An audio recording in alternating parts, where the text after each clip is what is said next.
Good evening each and everyone. हम पढ़ रहे हैं 11th क्लास अकाउंटेंसी। आज का हमारा नया टॉपिक है प्रोविजन एंड रिजर्व्स। तो प्रोविजन एंड रिजर्व्स के लिए आप लोगों ने एक शायद पढ़ लो, बहुत काम का है, आगे चल के बहुत काम आएगा। कोई बुक ओपन करने की ज़रूरत नहीं है, बैग पैक करके बैठ जाओ आप आराम से।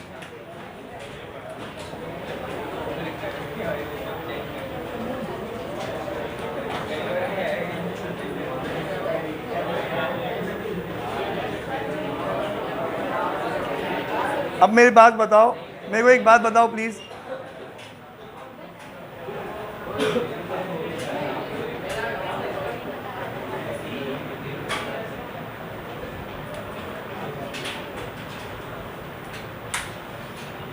आप लोगों की लास्ट क्लास होती है, सुबह 9 बजे से हमारा दिन चालू होता है। एकदम ये नस है ना फड़कने लग जाती है, थोड़े टाइम में तो फट जाएगी।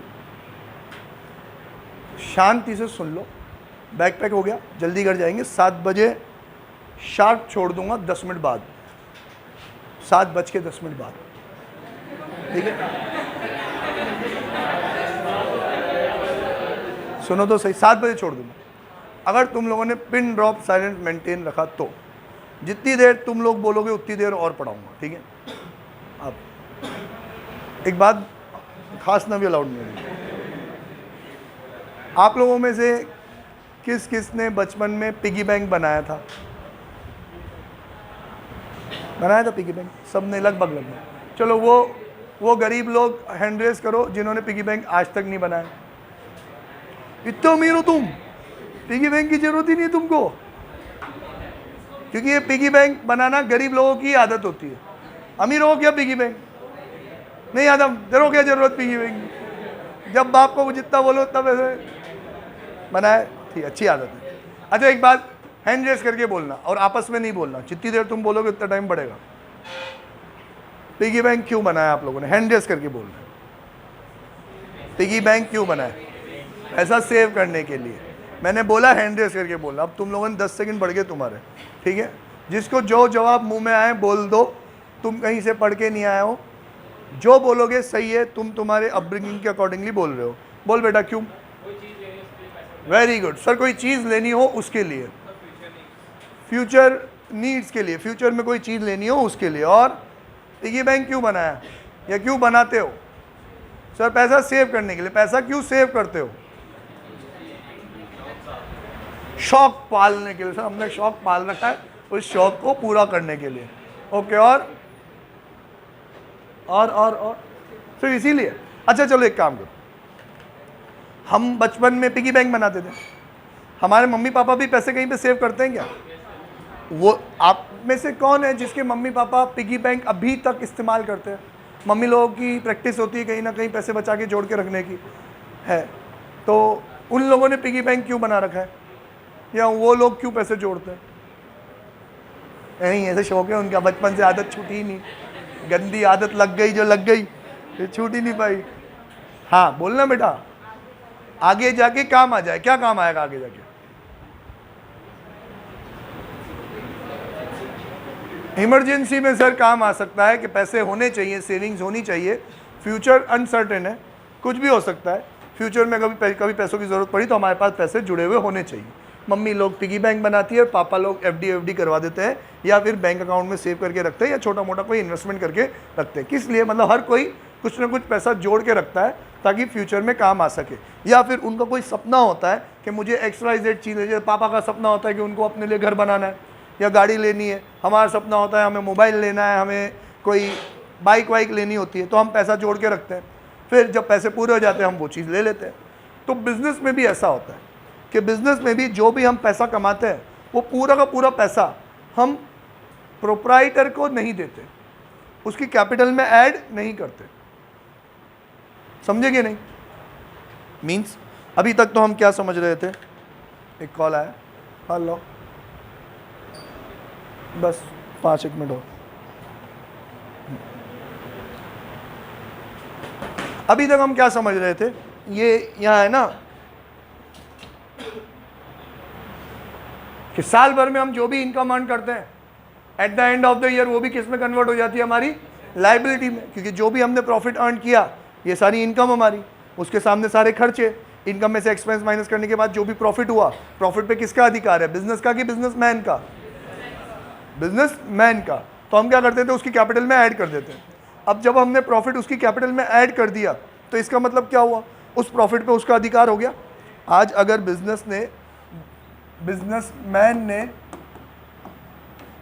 बिजनेस में वही घिसा पेटा एग्जाम्पल 5 लाख रुपए लगाए, इस 5 को रोटेट करके आपने 2 लाख रुपए कमाए और आपने 2 लाख उसकी कैपिटल में ऐड कर दिया। अब आप कह रहे हो बिजनेसमैन आपकी कैपिटल कितनी है, 7 लाख, तो इसका मतलब अब इस 7 लाख रुपए पे बिजनेस का अधिकार नहीं है। किसका अधिकार है, बिजनेसमैन का। जब भी वो चाहे 7 लाख रुपए निकाल के घर लेके जा सकता है, यस और नो। हाँ, हम क्या कह रहे हैं, सर पूरे 2 लाख रुपए आपको दे देंगे, पूरे 7 लाख रुपए अगर आप घर ले जाओगे तो कल को कभी फ्यूचर में ज़रूरत पड़ी तो फिर हम क्या करेंगे, फिर वापस आपसे पैसे मांगेंगे, और उस टाइम पे आपके पास पैसे नहीं हुए तो फ्यूचर तो अनसर्टेन है, कभी भी कुछ भी हो सकता है, और उस टाइम पे आपके पास पैसे नहीं हुए तो कौन जवाबदार है बताओ, फिर हम बिज़नेस कैसे रन करेंगे। आज आप सोल प्रोप्राइटर पढ़ रहे हो 11th क्लास में, 12th में जाओगे पार्टनरशिप फॉर्म आएगी, कंपनी आएगी, तो ये जो भी टॉपिक है पार्टनरशिप फर्म और कंपनी के पॉइंट ऑफ व्यू से सोचना। सोल प्रोप्राइटर भी ये प्रैक्टिस अपनाता है, लेकिन ज़्यादा गले ये उसी से उतरती है, पार्टनरशिप फर्म से और कंपनी से। आज अगर मान लो शब्बीर सर और अब्दुल्ली सर 2 पार्टनर इस क्लासेस के, मैं मैनेजर, ठीक है, नौकर। अब मैं यूँ कहता हूँ कि देखो शब्बीर सर, अब्दुल्ली सर, आप लोगों ने मान लेते हैं 2 लाख रुपये कमाए, अब मैं एक काम करता हूँ 2 लाख रुपये आप इक्वल पार्टनर हो, तो 1 लाख शब्बीर सर के, 1 लाख अब्दुल्ली सर के, इनको दे दिए, और इनको घर पे ज़रूरत पड़ी, ये घर पे ले भी गए। अब बीसीसी में कभी कुछ ज़रूरत पड़ी तो नया फर्नीचर बनाने का काम आया, एसी बनाने के लिए, एसी लगाने के लिए पैसे चाहिए, तो पैसे कहाँ से आएंगे, अब सारे पैसे तो वो लोग घर ले गए। अब पैसे, सर एसी लगाने हमको पैसे तो लाओ, तो वापस से घर से लेके आओगे क्या। अब अब्दुल्ली सर ने कहा ठीक है मैं तो ले आता हूँ, शब्बीर सर कह रहे मेरे पास तो नहीं है पैसे, मैं तो नहीं लाऊंगा, तो फिर अब काम तो करवाना है, तो फिर बैंक से लोन लेके आना पड़ेगा। तो यार बिजनेस भी चाहता है कि उसकी फाइनेंशियल पोजीशन क्या हो, स्ट्रांग हो, इसलिए वो अपना सारा कमाया हुआ पैसा मालिकों में डिस्ट्रीब्यूट नहीं करता, वो कुछ पैसा अपना सेट असाइड करके चलता है, उसको बोलते हैं अपन रिजर्व। क्या बोलते हैं, रिजर्व। रिजर्व करना मतलब बचा के चलना। सुना होगा ना यार, ये तो बहुत रिजर्व नेचर का है। रिजर्व नेचर का है मतलब ये किसी से ओपन अप नहीं होता, ये बहुत क्लोज रहता है, इंट्रोवर्ट है, एक्सट्रोवर्ट नहीं है, किसी से बातचीत नहीं करता। सेम तरीके से रिजर्व बिजनेस में किसको बोलते हैं कि हमारा जो पैसा था ना हमने पूरा खर्च किया, ना हमने मालिकों में बांटा, उसमें से कुछ हिस्सा हमने अलग कर दिया, किस लिए कि फ्यूचर में कभी कोई काम आएगा तो ये पैसा हमारी फाइनेंशियल पोजीशन को स्ट्रॉन्ग करके रखेगा। और अगर हमारे पास पैसा नहीं होगा, फ्यूचर में नुकसान हो गया और पैसा नहीं होगा, तो बिजनेस बंद करने की भी नौबत आ सकती है। समझ में आया कि नहीं। अब एक बात समझो, लॉजिकली समझना, असल में तो बिजनेस ने 2 लाख ही कमाए, इस 2 लाख में किसका अधिकार था, बिजनेस का कि बिजनेस मैन का, किसका अधिकार था। पर मैं क्या कह रहा हूँ कि देखो शब्बीर सर, अब्दुल्ली सर, पूरे 2 लाख रुपए तुम्हें नहीं दूंगा, मैं चाहता हूँ कि इस 2 लाख रुपए में से 1 लाख रुपए का तो मैं क्या बना लूँ, रिजर्व बना लूँ, ये पैसा कहाँ रहेगा, बिजनेस में ही रहेगा, और बाकी का जो 1 लाख रुपए है ना वो डिस्ट्रीब्यूट कर देता हूँ। डिस्ट्रीब्यूट कर देता हूँ मतलब वो मैं 50,000 आपके, 50,000 आपके कैपिटल में ऐड कर लेता हूँ, ठीक है। अब ये 1 लाख रुपए हमारे पास ही रह गया, हमारे पास रह गया कि हमारा हो गया, वापस सोच के बोलना, ये 1 लाख रुपए जो हमने रख लिया ये हमारे पास रह गया कि हमारा हो गया, रह गया। हमारा हो तो नहीं गया ना, कमाया तो उन्होंने है, बिजनेस तो उनका है, मालिक तो वो है, उस बिजनेस ने कमाया मतलब मालिकों ने कमाया। तो हम मालिकों को यूँ कहते हैं कि मालिक पैसा आपका ही है, ये पैसा आपका ही है, पर हमने हमारे पास फ्यूचर को सिक्योर करने के लिए सेफर साइड पे रख रखा है, मांगोगे तो दे देंगे, आप मांगोगे तो दे देंगे। रखने वाले भी हम कौन होते हैं, मेरी थोड़ी चलने देंगे, ये आइडिया भी उन्होंने ही दिया कि पैसा हम रखें कि ना रखें, बांट दे कि बिजनेस में रखें, कि यार बिजनेस में रखें, आगे बिजनेस को एक्सपेंड करने में, बिजनेस को ग्रो करने में काम आएंगे। जैसे अभी उनको लगता है कि यार ये बिल्डिंग किराए की है, तो मैंने कहा कि यार आप पैसे जोड़ो, सारे पैसे घर मत ले जाओ, ड्राइंग्स कम करो, पैसे जोड़ो, रिजर्व्स क्रिएट करो, फिर आपके पास इतना पैसा हो जाए कि आप खुद की ज़मीन, खुद की बिल्डिंग खरीद सको तो खरीद लेना भाई। तो ये क्या हो रहा है कि हम पैसा जोड़ के रख रहे हैं, रिजर्व में रख रहे हैं, किस लिए? एक तो ऑब्जेक्टिव ये है कि फ्यूचर अनसर्टेन है, अनसर्टेन है मतलब कुछ भी हो सकता है, तो हमारे साथ कुछ अनहोनी ना हो या हो जाए तो हम उससे बचे रहें, इसलिए पैसा जोड़ के रखा। या फिर एक कि फ्यूचर में मुझे कोई चीज़ चाहिए, कोई नया एसेट बनाना है जिसके लिए पैसों की ज़रूरत पड़ेगी, तो मैं आज से ही पैसा जोड़ के रख रहा हूँ। एक तो ये हुआ रिजर्व। ये क्या हुआ? रिजर्व। क्यों बनाया जाता है? अपनी फाइनेंशियल पोजीशन को स्ट्रॉन्ग करने के लिए। इसका नेचर तो क्या होता है कि सर है तो पैसा मालिक का ही, मालिक का ही है, जब भी कहेंगे लौटा देंगे, तो हमारे लिए क्या है? ये लाइबिलिटी। हमारे लिए क्या है? ये लाइबिलिटी। ये रिजर्व समझ में आया? चैप्टर का नाम है रिजर्व एंड प्रोविजन। अब सर प्रोविजन क्या चीज़ है? तो प्रोविजन के लिए आपको है ना एक कंसेप्ट समझना पड़ेगा। कंसेप्ट का नाम है मैचिंग कंसेप्ट। बहुत बार अपन नाम सुन चुके हैं, सुना है नहीं सुना है? मैचिंग कंसेप्ट नाम सुना है नहीं सुना? जिन्होंने नहीं सुना वो अभी सुन लो। मैचिंग कंसेप्ट क्या कहता है कि ये जो आप अकाउंटिंग पीरियोडिक बेसिस पे करते हो ना, पीरियोडिक बेसिस पे करते हैं मतलब अकाउंटिंग अपन साल दर साल करते हैं। ये इस साल की अकाउंटिंग, साल के एंड में पता लगाएंगे कितना प्रॉफिट हुआ, लॉस हुआ, फिर अगला साल स्टार्ट हुआ, अगले साल के एंड में लगाएंगे प्रॉफिट हुआ या लॉस हुआ, फिर एक एक साल की अकाउंटिंग करते हैं, हर साल का प्रॉफिट एंड लॉस निकालते हैं। तो ये मैचिंग कंसेप्ट ये कहता है कि अगर आपने किसी भी इनकम को किसी पर्टिकुलर ईयर में रिकॉर्ड किया है, तो उस इनकम से मैच होते हुए सारे एक्सपेंसेस भी इसी साल में रिकॉर्ड होने चाहिए, भले आपने उनको पे किया हो कि ना किया हो। वापस बोलूं, at the end of the year हम है ना एक प्रॉफिट एंड लॉस अकाउंट बनाते हैं। ऐसा ही बनता है profit and loss account, T shape, जिसमें एक साइड तो आ जाती है इनकम, एक साइड आ जाते हैं एक्सपेंस। तो ये कह रहा है कि अगर आपने किसी चीज़ को इनकम मान लिया इस साल, सर इनकम कैसे मानते हैं, कब मानना चाहिए कब नहीं मानना चाहिए, उसके लिए एक नया कंसेप्ट है। मैं थ्योरी पढ़ा चुका हूँ क्या आप लोगों को? नहीं पढ़ाई ना अकाउंटिंग थ्योरी? अपन अकाउंटिंग थ्योरी भी पढ़ेंगे, उसमें एक कंसेप्ट और पढ़ाऊंगा, रेवेन्यू रिकग्निशन कंसेप्ट। क्या नाम है? Revenue recognition concept. Do you recognize me, did you recognize me? तो रिकग्नाइज मी का मतलब क्या होता है? पहचाना क्या मेरे को? तो रेवेन्यू रिकग्निशन कि कब रेवेन्यू को रिकग्नाइज कर लें। मान ले कि इनकम हो गई, कमाई हो गई। इसके एक एग्जाम्पल समझते हैं कि मेरे पास अली असगर आया, मेरी बेकरी है, मेरे पास अली असगर आया और इसने मुझे 5,000 रुपये के केक का ऑर्डर दिया। मैंने कहा भाई साहब 1,000 रुपये एडवांस दो। 1,000 रुपये इसने मुझे एडवांस दिए। मैंने 2 दिन में केक रेडी कर दिया और अली असगर को फ़ोन कर दिया कि आपका केक रेडी है, आके ले जाओ। तीसरे दिन अली असगर आया और केक लेके चला गया। अभी 4,000 रुपये बाकी इसने दिए नहीं। ये कह रहा घर पहुँच के देता हूँ। 3 दिन बाद, तीसरे दिन के भी 3 दिन बाद, छठे दिन में इसने मुझे पैसे दिए 4,000 और। तो मैं इनकम कब मानूँ? जब इसने मुझे ऑर्डर दिया तब, जब एडवांस दिया तब, जब मैंने इसको बताया केक रेडी हो गया तब, या जब ये केक मेरे पास से लेके चला गया तब, या जब इसने बचे हुए 4,000 रुपये मुझे दे दिए तब। हैंड रेस करके बोलो, ऐसे तो समझ नहीं आएगा। जब उसने 4,000 रुपये दे दिए तब गलत। जब उसने 1,000 का एडवांस दिया तब गलत। जब वो लेके चला गया तब करेक्ट। जब उसने ऑर्डर दिया तब गलत। कौन सा ऑर्डर दिया तब? रेवेन्यू रिकग्निशन कंसेप्ट ये कहता है कि रेवेन्यू को तब रिकग्नाइज करो, तब अपना मानो जब आपके पास पैसे मांगने का अधिकार आ जाए। अभी तो उसने ऑर्डर दिया है, मेरे पास 5,000 रुपये मांगने का अधिकार आ गया क्या? 1,000 मांगा सिक्योरिटी के लिए मैं काम कर लूँ और आप ना लो तो 1,000 भी लिया ना मैंने, तो काम तो नहीं किया ना। तो अभी 1,000 रुपये जो है वो एज अ अमानत पड़ा है, कल को केक नहीं बनाया तो वापस देना पड़ेगा कि नहीं करे? तो ये तो मेरे लिए क्या है? लाइबिलिटी। अब मैंने केक बना दिया तो केक बनाने से पैसा मांगने का अधिकार नहीं आया, वो लेके थोड़ी गया है। और अब वो ले गया तो अब पैसा मांगने का अधिकार आ गया। अब बाय हुक और बाय क्रुक मैं उससे पैसे मांग सकता हूँ, समझे कि नहीं? तो अब पैसा मांगने का अधिकार आ गया, तो फिर ये मेरे लिए क्या है? इनकम। कब मानूंगा इनकम? जब तीसरे दिन वो पैसे लेके चला गया तब।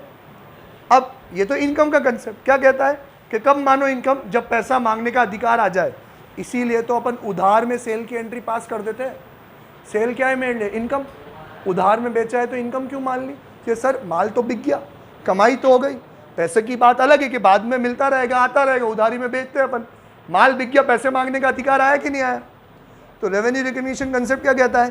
पैसे मांगने का अधिकार आ जाए तो इनकम रिकॉर्ड कर लो। मैचिंग कंसेप्ट क्या कहता है? जो इनकम आपने रिकॉर्ड कर ली ना, उससे रिलेटेड जो भी खर्च है, पे किए हो कि ना किए हो, आज ही रिकॉर्ड कर लो, इसी साल में रिकॉर्ड कर लो। एक एग्जांपल से समझाता हूँ। क्या हुआ कि मैं जब उधार में माल बेचता हूँ, तो अगर आपके फैमिली के बिजनेस हो तो कभी घर बार में आपने बात सुनी हो, तो जब भी कोई उधार में बिजनेस करता है ना, उसके पैसों का कुछ पोर्शन तो डूबता ही डूबता है। ऐसा कोई धंधा ही नहीं है जिसमें 100% क्या हो जाए, रिकवरी हो जाए। कुछ ना कुछ बैड डेट तो होता ही होता है। होता है कि नहीं होता? होता है। तो अब एक एग्जांपल से समझो। मान लो इस साल मैंने टोटल 50 लाख रुपए का माल सेल किया। इस 50 लाख रुपए में से साल भर में 40 लाख रुपए तो मुझे डेटर्स ने दे दिए। उधार में माल बेचता था मैं, 50 लाख का टोटल सेल हो गई, बिकता गया पैसा आता गया, बिकता गया पैसा आता गया। साल के अंत में पता पड़ा 50 लाख में से 40 लाख रुपए तो आ गए। तो जो 10 लाख रुपए बचे हैं वो 10 लाख रुपीस क्या है? मेरे डेटर्स। डेटर्स है कि नहीं? समझे कि नहीं? अब ये 10 लाख रुपए के डेटर्स से पैसा कब लूंगा मैं? अगले साल। पैसा कब लूंगा? लूंगा कि नहीं लूंगा? समझे कि नहीं? है ना? और ये जो रह गए ये कौन से डेटर्स हैं? ये वो डेटर्स हैं कि जिनमें कुछ को तो मैंने अभी अभी सेल किया होगा, या कुछ पुराने पाप बरसों से चल रहे होंगे, जिन्होंने पूरे साल भर में तो पैसे दिए नहीं, अब साल खत्म होने को आ गया। अब आप क्या ये श्योरिटी दे रहे हो क्या कि अगले साल पूरे 10 लाख रुपए आपको रिसीव हो जाएंगे? कोई दे सकता है क्या? इसीलिए तो कहा जाता है कि हर धंधे में थोड़ा पैसा तो डूबता ही डूबता है। अब मैं यूँ कह रहा हूँ कि यार ये 10 लाख रुपए में से इतना टाइम हो गया मेरे को बिजनेस करते करते, मेरा बिजनेस करते करते मुझे बहुत एक्सपीरियंस हो गया। तो आप किसी भी बिजनेसमैन से पूछ लो कि आपका कितना % पैसा डूबता है, तो एक अंदाज़ा तो बता ही देगा। 5 से 10% तो डूबता ही डूबता है, 15 से 20% तो डूबता ही डूबता है, 1-2% तो डूबता ही डूबता है। तो मेरा अंदाज़ा यूँ कहता है कि 10 लाख रुपए जब मैं अगले साल पैसे मांगने जाऊँगा ना, तो इसमें से 5% पैसा डूब जाएगा। 10 लाख का 5% कितना होता है? 50,000। मतलब 10 लाख में से 9.5 लाख तो रिसीव हो जाएंगे मुझे, लेकिन जो 50,000 है ना, 0.5 लाख, ये मेरा पैसा डूबेगा। Bad debt. सर आप इतने श्योरिटी से कैसे कह सकते हो? अरे इतना टाइम हो गया बिजनेस करते करते, हमेशा ही डूबता है। और ये तो जनरल फिनोमिना है, कोई मैं अकेला अंतर्यामी थोड़ी हूँ, मैं अकेला ये बात थोड़ी कह रहा हूँ, दुनिया की रीत है, ऐसा होता ही होता है। अब मैचिंग कंसेप्ट क्या कहेगा? सोचो, आपकी इनकम इस साल बुक हो चुकी, लेकिन इस इनकम से रिलेटेड एक खर्चा जो कब होगा? अगले साल होगा। अभी डूब गया क्या पैसा? अभी बोल दिया क्या उन्होंने कि पैसे नहीं देंगे? ये तो बाद में असलियत सामने आएगी। कब डूबेगा? बाद में। पर मैचिंग कंसेप्ट क्या कहता है? इनकम इस साल बुक हुई है, तो ये वाला खर्चा भी कौन से साल में बुक होना चाहिए? इसी साल में बुक होना चाहिए। छोटे हो आप लोग, थोड़ा सा ऊपरी नज़रिए से सोचो, सर कैसे पॉसिबल है? जो नुकसान मेरा हुआ ही नहीं है उसको कह रहे हो कि आज ही रिकॉर्ड कर लो, नुकसान होने तो दो। एवं ही सोच सोच के ही नुकसान बुक कर लो कि यस, सोच सोच के ही नुकसान बुक कर लो। अगला कंसेप्ट है प्रूडेंस कंसेप्ट। प्रूडेंस कंसेप्ट ये क्या है? प्रूडेंस मतलब समझदारी। समझदारी वाला कंसेप्ट ये कहता है कि फ्यूचर में अगर कोई लॉस होने वाला है तो उसको आज ही रिकॉर्ड कर लो, लेकिन फ्यूचर में अगर कोई प्रॉफिट होने वाला है तो जब तक हो नहीं जाता तब तक रिकॉर्ड मत करना। समझे? तो फ्यूचर में अगर लॉस होने वाला है और वो आज से रिलेटेड है तो उसको आज ही बुक करना है एज पर मैचिंग कंसेप्ट। कर लिया सर बुक। अब कैसे बुक करें? सर ये तो अंदाज़ा है, असल में 50,000 डूबे क्या? मुझे शक है कि आदम पैसे नहीं देगा, तो रजिस्टर में से उसका नाम उड़ा दूं कि आदम के पैसे तो आएंगे ही नहीं, अब ख़त्म करो, नहीं आएंगे पैसे। डेटर कितने दिखाओ? 9.5 लाख के दिखाओ। अरे बैड डेट रिकॉर्ड कर लोगे तो आपने तो अपना पैसे मांगने का अधिकार भी खो दिया। बुक में तो बाकी रखोगे कि नहीं नहीं पैसे तो लेने हैं, मांगने तो जाओगे, फॉर्मेलिटी तो करोगे, फिर वो नहीं देगा, अड़ाअड़ी के बात आ गई, आदम कह रहा कर लो जो करना हो, नहीं तू तो मैंने कहा यार अब क्या हो गया, नुकसान। लेकिन ये बात मुझे पहले से पता थी, ऐसा नुकसान, सुन लेना बस, ऐसा नुकसान जो आपको पहले से पता है होने वाला है, लेकिन एग्जैक्ट अमाउंट नहीं पता, एग्जैक्ट अमाउंट नहीं पता कितना डूबने वाला, आप एक अंदाजा लगा सकते हो, तो उसके लिए भी पैसा अभी से सेट असाइड कर लो और उस पैसे को बोलेंगे अपन प्रोविजन। क्या बोलेंगे? प्रोविजन। प्रोविजन मतलब सर वो पैसा जो हमने सेट असाइड कर रखा है, किसके लिए? क्योंकि हमें पता है फ्यूचर में नुकसान होने वाला है। ये तो श्योर है कि होने वाला है, कितना होने वाला है ये नहीं पता, पर इसके लिए कोई अंदाजा लग सकता है क्या? यस सर, अंदाजा लग सकता है, 5%, 10%, क्योंकि डूबता है, डूबेगा, अंदाजा लग सकता है। तो अंदाजे के हिसाब से पैसा सेट असाइड कर लो, ताकि जब असल में नुकसान हो तो आपकी फाइनेंशियल पोजीशन डगमगाए नहीं। हमने पहले से क्या कर रखी है, उसके लिए तैयारी कर रखी है, समझे कि नहीं? तो रिजर्व्स और प्रोविजन में फ़र्क समझ में आया? रिजर्व तो हम हमारी इच्छा से बनाते हैं ताकि फ्यूचर में हमारी फाइनेंशियल पोजीशन क्या रहे, स्ट्रांग रहे, कोई आपत्ति आए तो हम उसको झेल पाए, फ्यूचर में हमें कोई एक्सपेंशन, कोई नई चीज़ लेनी है तो हमारे पास पर्याप्त पैसे हो। पर रिजर्व हम हमारी इच्छा से नहीं बनाते, ये तो एक तरीके का बाउंडेशन है कि फ्यूचर में नुकसान होने वाला है तो उसके लिए आज ही तैयारी कर लो। प्रोविजन बनाना कंपलसरी है, मैंडेटरी है एज पर मैचिंग कंसेप्ट, क्योंकि इनकम आज रिकॉर्ड कर ली, आप कह रहे हो खर्चा बाद में होगा, तो जितना भी होने वाला है अंदाज़ा लगाओ और आज ही उस खर्चे के लिए पैसा सेट असाइड कर लो, ताकि आज का जो प्रॉफिट आए वो बिल्कुल करेक्ट आए। समझे कि नहीं? आप अभी क्या मान के बैठे हो कि सर मैंने 20 लाख रुपए में माल खरीदा था, मैंने उसको बेच तो दिया कितने में, 50 लाख रुपए में, तो आप ये मान के बैठे हो कि 30 लाख रुपए का तो क्या होगा, प्रॉफिट होगा। पर जब आप उधार में माल बेच रहे थे तो सब इजीली लेके जा रहे थे क्योंकि पैसा आज नहीं देना, लेकिन जब देने की बात आएगी तब पता पड़ेगा असल में कितना पैसा आया और कितना पैसा नहीं आया। अब मैं कह रहा हूँ शॉर्ट आपका इस 50 लाख रुपए में से ये जो 10 लाख रुपए बाकी है, इसमें से 5 लाख रुपए आपका डूबेगा ही डूबेगा। तो आपका असल प्रॉफिट 30 लाख हुआ कि असल प्रॉफिट 25 लाख हुआ? 25 लाख हुआ ना। अगर आप प्रोविजन नहीं बनाओगे तो इतना ही रहने दोगे तो प्रॉफिट कितना दिखेगा, 30 लाख, और प्रोविजन बना दोगे 5 लाख सेट असाइड कर दोगे तो प्रॉफिट कितना बचेगा, 25 लाख। तो correct true and fair profit निकालने के लिए भी प्रोविजन बनाना कंपलसरी है। Bye tata, see you.